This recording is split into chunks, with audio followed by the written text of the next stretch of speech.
الحمدللہ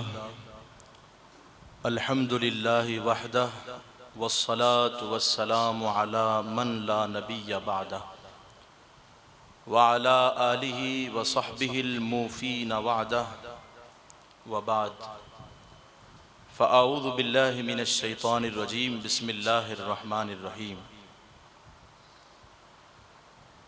ان الذین آمنوا وعملوا الصالحات سیجعل لهم الرحمن ودا صدق اللہ العظیم۔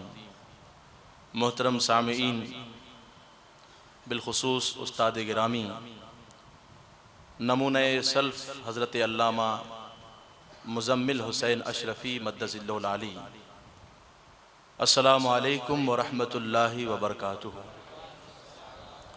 ایک بار محبت و عقیدت کے ساتھ اس انداز میں درود پاک پڑھیں، الصلاۃ والسلام علیک یا رسول اللہ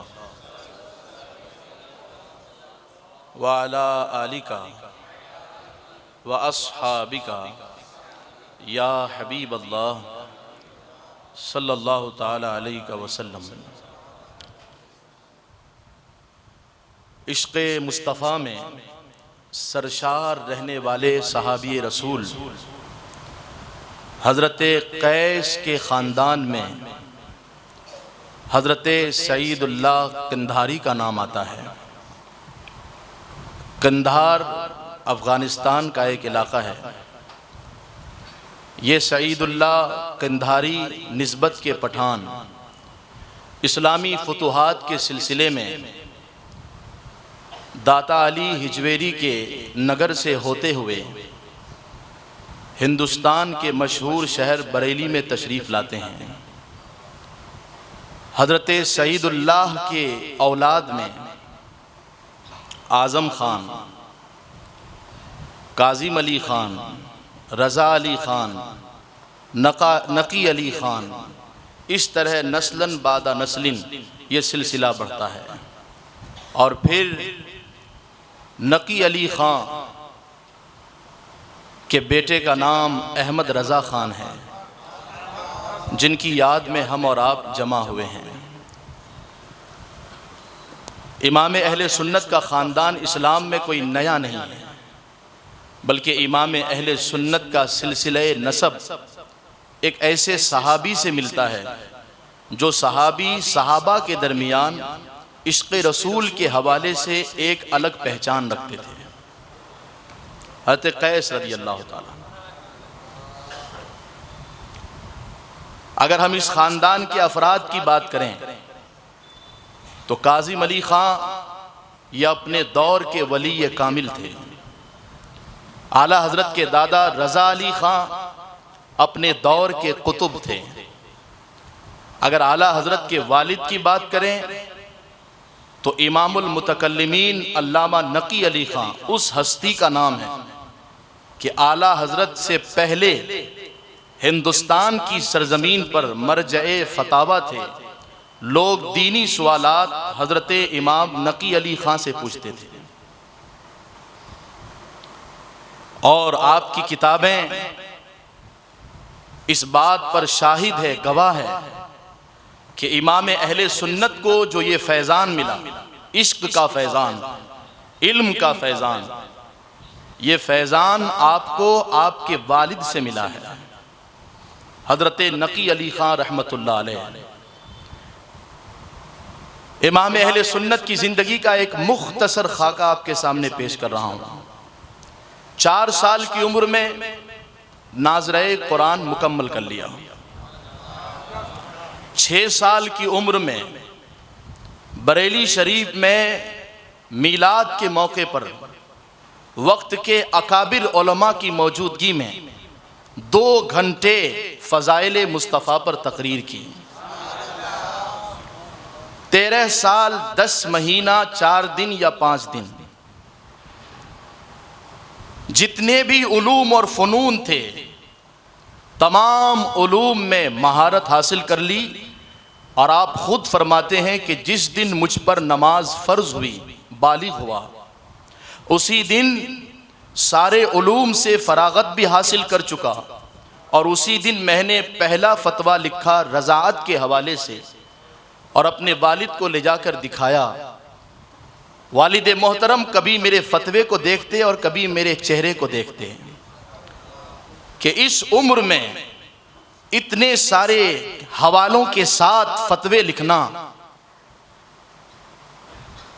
کچھ دیر تک چہرہ دیکھتے رہے، اس کے بعد جوش محبت میں پیشانی کو چوما اور مسند افتاء کی طرف اشارہ کرتے ہوئے کہا، بیٹے آج کے بعد یہاں تم بیٹھو گے، اب سوالوں کا جواب میں نہیں دوں گا، اب ہندوستان بھر سے آئے ہوئے سوالوں کا جواب تم دو گے۔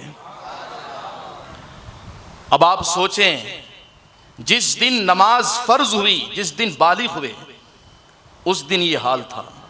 اعلیٰ حضرت کے دور کے انتہائی مشہور مفتی ارشاد احمد رام پوری،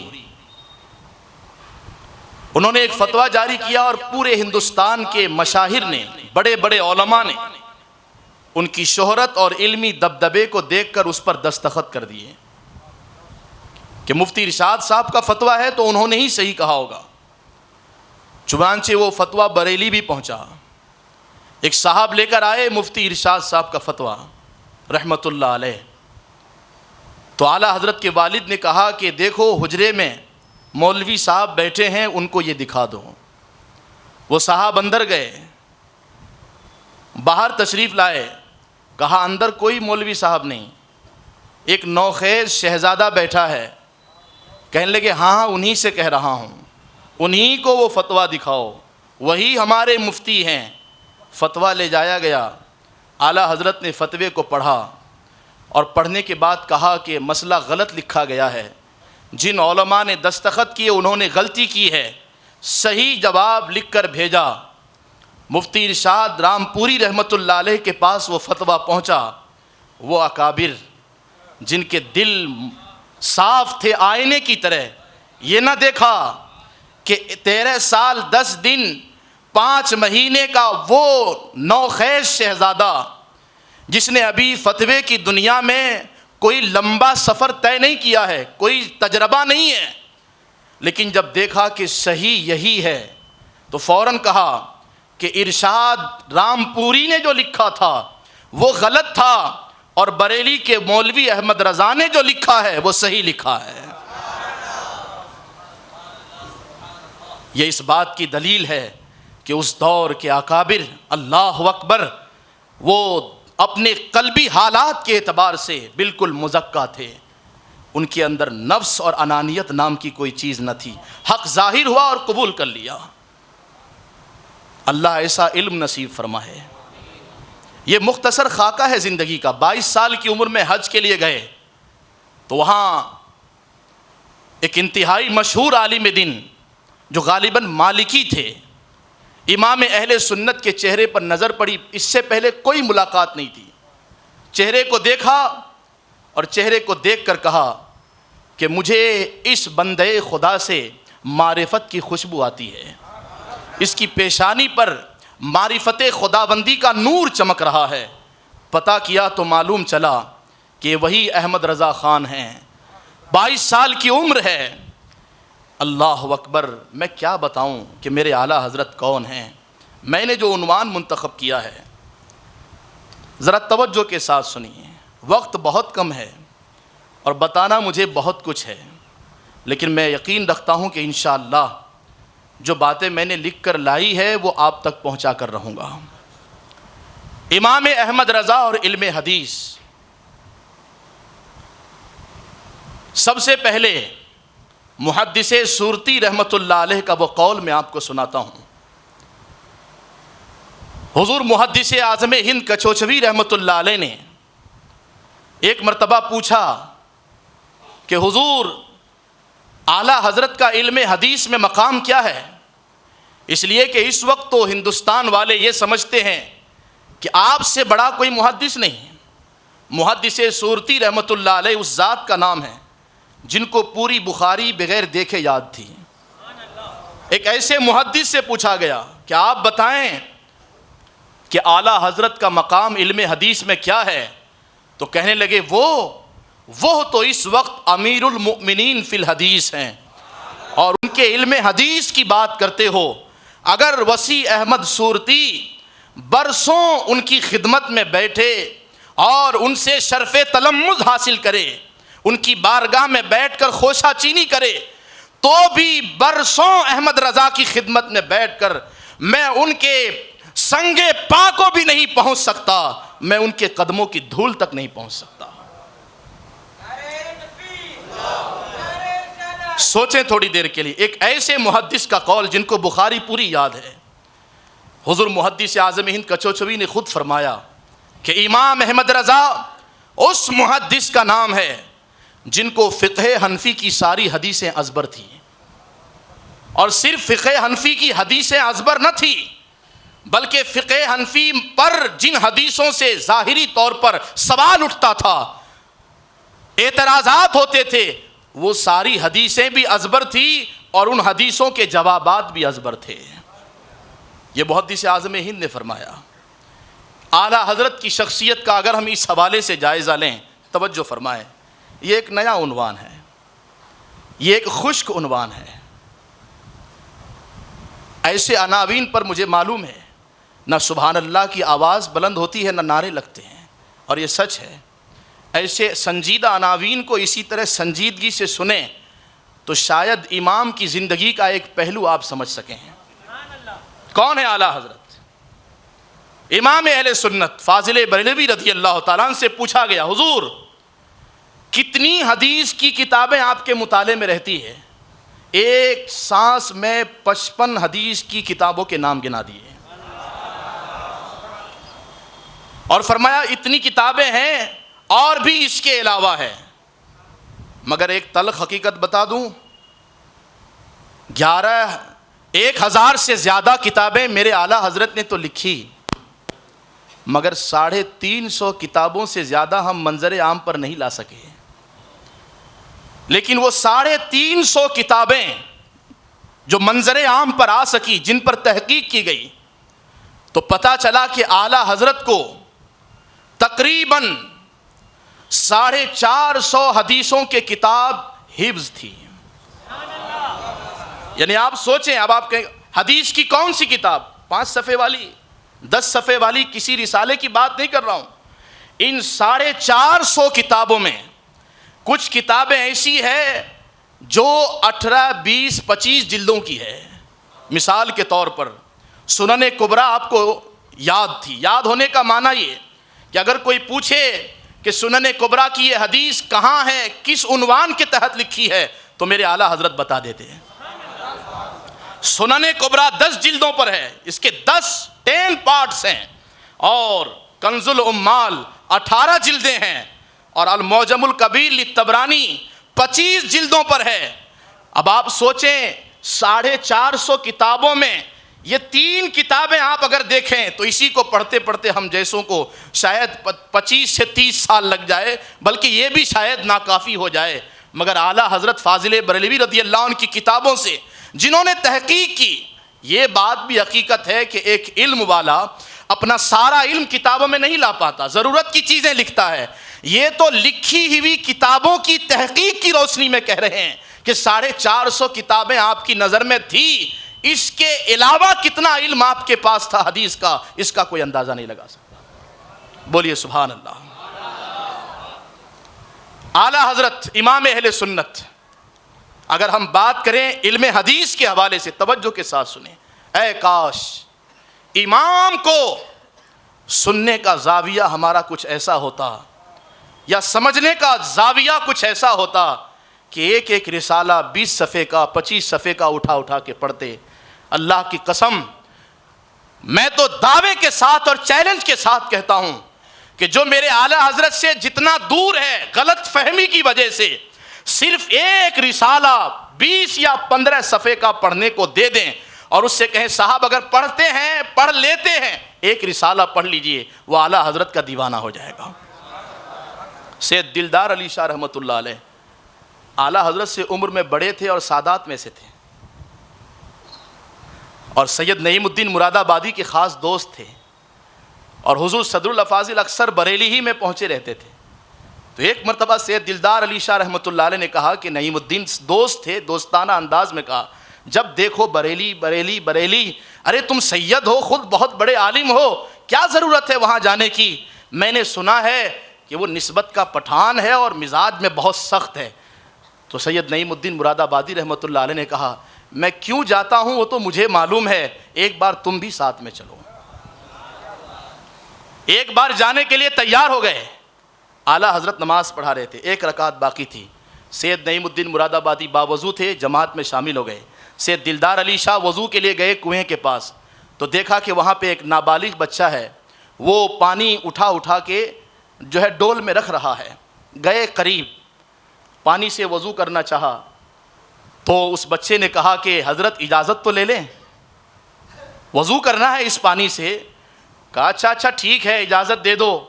کہنے لگے اچھا کیا نابالغ بچہ اپنی کسی چیز کا کسی کو مالک بنا سکتا ہے؟ سید دلدار علی شاہ کہتے ہیں اپنے آپ سے کہ دلدار سوچ، بریلی کے نابالغ بچوں کا علم تجھ سے زیادہ ہے، کیوں دور تھا یہاں سے؟ خیر وضو کر کے جا رہے تھے تو سیڑھی پہ اعلیٰ حضرت سے ملاقات ہو گئی۔ لوگ کیا سمجھیں گے کہ اعلیٰ حضرت کون ہے، اسی لیے مرتے ہیں اعلیٰ حضرت پہ کہ میرے اعلیٰ حضرت نے ہمیں جہاں سچا عقیدہ دیا، نظریہ دیا، وہی اہل بیت سے محبت کا طریقہ بھی سکھایا۔ ایسی محبت تھی اہل بیت سے کہ آنکھوں میں آنکھیں ڈالتے پہچان لیتے کہ یہ رسول اللہ کے گلشن سے تعلق رکھتے ہیں، بلکہ خوشبو سے پہچان لیتے ہیں۔ اللہ اکبر، آنکھوں میں آنکھیں ڈال کر دیکھا اعلیٰ حضرت نے، کہا کہ سید صاحب السلام علیکم، آگے بڑھے اعلیٰ حضرت، دست بوسی کی۔ سید دلدار علی شاہ حیران ہو گئے، کہنے لگے پہلی ملاقات، کبھی دیکھا نہیں میں نے اعلیٰ حضرت کو، نہ اعلیٰ حضرت نے مجھے دیکھا، مگر پہچان گئے۔ سید دلدار علی شاہ کہتے میں نے ہمت کر کے پوچھا حضور کیسے ہیں، طبیعت کیسی ہے؟ کہنے لگے کیا کہیں، نسبت کے پٹھان ہیں، مزاج میں تھوڑی سی سختی ہے۔ بولیے نا سبحان اللہ۔ بس اتنا کہنا تھا۔ کچھ دن گزرے، سید نعیم الدین مراد آبادی نے کہا کہ چلو، نہیں چلنا ہے مراد آباد؟ کہنے لگے اب نہیں جاؤں گا، اب میں بھی اپنا دل دے بیٹھا ہوں۔ یہ ہستی، یہ ذات امام اہل سنت کی کیا شان تھی۔ علم حدیث کے حوالے سے عرض کر رہا تھا کہ آپ اگر امام اہل سنت کی کتابیں اٹھا کے پڑھیں، میں صرف ایک سرسری تعارف کرا رہا ہوں، اللہ اکبر، امام اہل سنت کی کتاب ہے۔ یعنی اگر آپ امام اہل سنت کو اس حیثیت سے دیکھیں کہ کسی ایک ٹاپک پر جب اعلیٰ حضرت نے کوئی کتاب لکھی ہے تو اتنی حدیثیں جمع کر دی ہے کہ ایسا لگتا تھا کہ حدیث کی ساری کتابیں ابواب و فصول کے ساتھ، چیپٹرز کے ساتھ، عناوین کے ساتھ اعلیٰ حضرت کے سامنے کھلی ہوئی ہوتی تھی۔ اعلیٰ حضرت سے سوال ہوا کہ درود تاج پڑھنا جو ہے حرام ہے، شرک ہے، بدعت ہے، کیوں؟ اس لیے کہ اس درود میں حضور کو دافع البلاء والمرض والقحط والالم، بلاؤں کو ٹالنے والا کہا گیا ہے، تو یہ شرک ہے۔ اور یہ درود جو دلائل الخیرات میں درود تاج جو ہے، اس میں حضور کو دافع البلاء کہا گیا، اور اس میں جو درود کے صیغے ہیں یہ حدیث سے ثابت نہیں ہے، اس لیے یہ بدعت ہے اور اس کو نہیں پڑھنا چاہیے۔ اعلیٰ حضرت کے پاس سوال آیا، جواب تو اتنا پیارا لکھا کہ صرف الامن والعلا لناعت المصطفیٰ بدافع البلاء، اس عنوان پر اعلیٰ حضرت نے کتاب لکھی اس کے جواب میں، اس سوال کے جواب میں۔ صرف اگر میں اس کتاب کا تذکرہ کروں تو شاید آپ کو اندازہ ہو کہ اعلیٰ حضرت واقعی امیر المؤمنین فی الحدیث تھے۔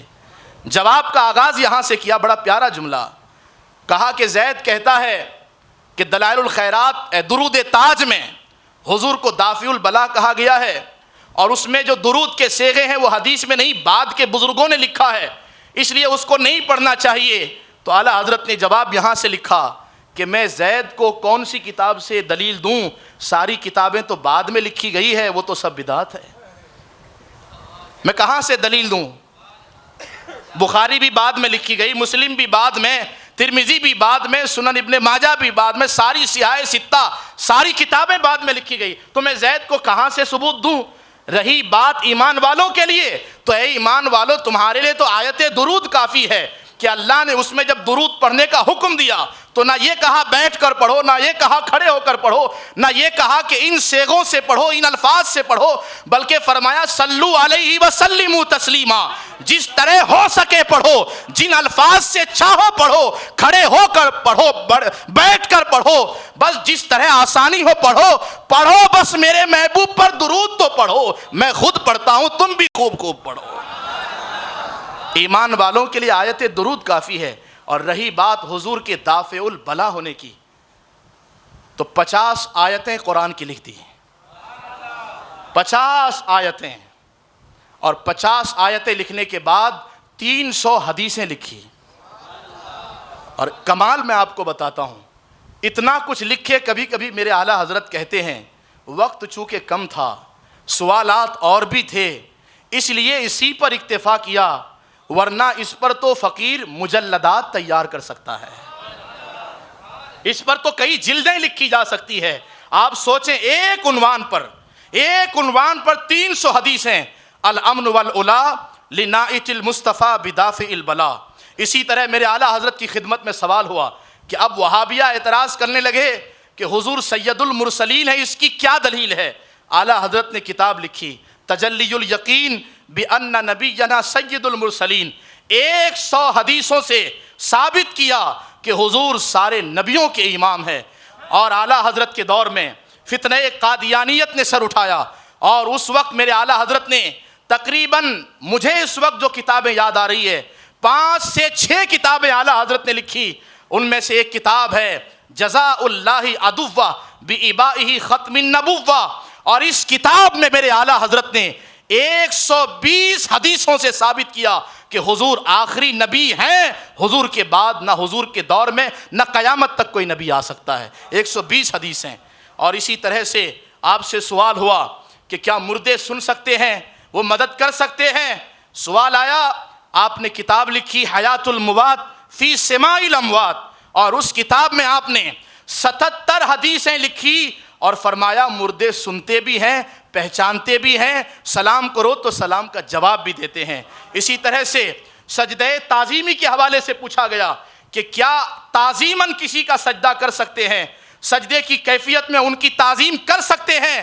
اعلیٰ حضرت نے رسالہ لکھا، بدنام کرنے والوں ایک بار تو زحمت کرو مطالعے کی، اٹھا کے پڑھو الزبدۃ الزکیہ فی تحریم سجود التحیہ۔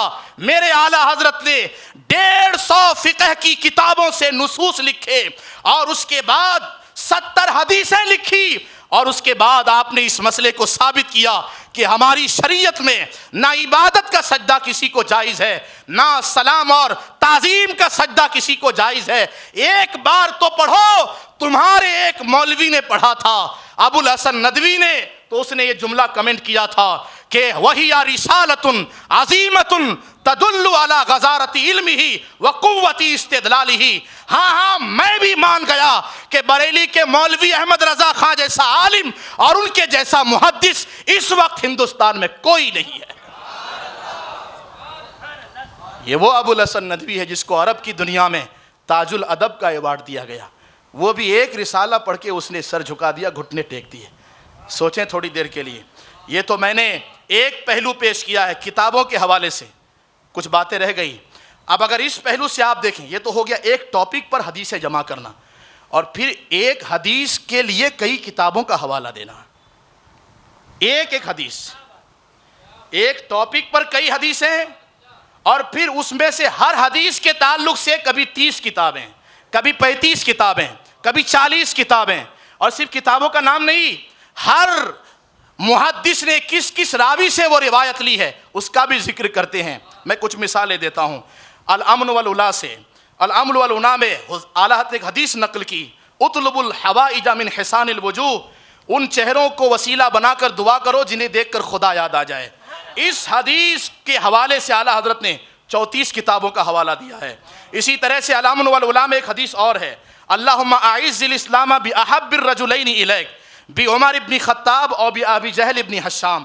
اے اللہ، 2 شخصوں میں سے کسی ایک سے اسلام کو عزت عطا فرما، یا عمر بن خطاب سے یا ابن حشام سے۔ اس حدیث کو میرے اعلیٰ حضرت نے 23 کتابوں سے ثابت کیا۔ اسی طرح مولا علی سے جو حضور نے فرمایا تھا جب جنگ تبوک جا رہے تھے، اما ترد ان تکون منی منزلتا ہارون من موسیٰ الا وانہ غیر نبی او کما قال، کہ کیا تم پسند نہیں کرتے علی کہ تم میری نیابت میں اس طرح سے رہو کہ جس طرح موسیٰ طور گئے تھے توریت لینے کے لیے تو اپنے نائب بنا کر حضرت ہارون کو رکھا۔ اس حدیث کو میرے اعلیٰ حضرت نے 18 کتابوں سے ثابت کیا۔ قل هو اللہ احد تعدل ثلث القرآن، سورہ اخلاص تہائی قرآن کے برابر ہے، یعنی تہائی قرآن کا ثواب ملتا ہے۔ اس حدیث کو میرے اعلیٰ حضرت نے 32 کتابوں سے ثابت کیا۔ لا تدخل الملائکۃ بیتا فیہ کلب ولا سورہ، جس گھر میں کتا ہو اور تصویر ہو اس میں رحمت کے فرشتے داخل نہیں ہوتے۔ اس حدیث کو اعلیٰ حضرت نے 23 کتابوں سے لکھا۔ اور الدرجات افشاء السلام و اطعام الطعام والصلاۃ باللیل والناس نیام، کھانا کھلانا، سلام عام کرنا اور تہجد کی نماز پڑھنا، یہ نیکیوں کو بڑھانے والے اعمال ہیں۔ اس حدیث کو اعلیٰ حضرت نے 23 کتابوں سے ثابت کیا ہے۔ یہ ایک سرسری جائزہ پیش کر رہا ہوں۔ آخری بات، اگر آپ بات کریں اصطلاحات حدیث کی، حدیث کے اصطلاحات کی، ٹرمنالوجیز کی، تو آپ کی عقل دنگ رہ جائے گی۔ میں صرف سرسری طور پر گزر جانا چاہوں گا۔ اعلیٰ حضرت کی ایک کتاب ہے انگوٹھا چومنے پر، منیر العین فی تقبیل الابہامین۔ اس رسالے میں اعلیٰ حضرت نے بڑا انوکھا انداز اختیار کیا ہے گفتگو کا۔ انشاءاللہ کبھی موقع ملے گا تو بتاؤں گا، میں صرف نام عرض کر رہا ہوں۔ اسی طرح میرے اعلیٰ حضرت کی ایک کتاب ہے، بڑی پیاری کتاب، الہادی الکاف فی حکم الضعاف، ضعیف راویوں کے بارے میں۔ اسی طرح امام اہل سنت نے النہی الحاجز عن تکرار صلاۃ الجنائز، کہ دوبارہ نماز جنازہ نہیں پڑھی جا سکتی، آپ اس کتاب کو اٹھا کے پڑھیں۔ میرے اعلیٰ حضرت کی کتاب ہے الروض البہیج فی احکام التخریج، اس رسالے کو آپ اٹھا کے پڑھیں۔ اور اسی طرح سے امام اہل سنت فاضل بریلوی رضی اللہ تعالیٰ عنہ کی اگر کوئی کتاب آپ نہ بھی پڑھیں تو کم سے کم آپ اتنا کریں کہ میرے اعلیٰ حضرت کا ایک چھوٹا سا رسالہ ہے بیماری کے حوالے سے، کہ بیماری کسی کو لگتی ہے کہ نہیں لگتی ہے، الحق المجتلی فی حکم المبتلا، آپ دنگ رہ جائیں گے۔ اللہ کی قسم، اعلیٰ حضرت کے اس جملے پر بات ختم کرتا ہوں۔ حدیث کے نکات لکھتے ہیں، اصول لکھتے ہیں، قواعد لکھتے ہیں، نکتے لکھتے ہیں، اور لکھنے کے بعد کہتے ہیں یہ فیض قدیر سے قلب فقیر پر جاری ہوا ہے، اس کو پکڑ لو، یہ باتیں اس کتاب کے علاوہ تم کو کہیں نہیں ملے گی۔ اللہ تبارک و تعالی ہمیں امام اہل سنت کی سچی محبت عطا فرمائے۔ السلام علیکم۔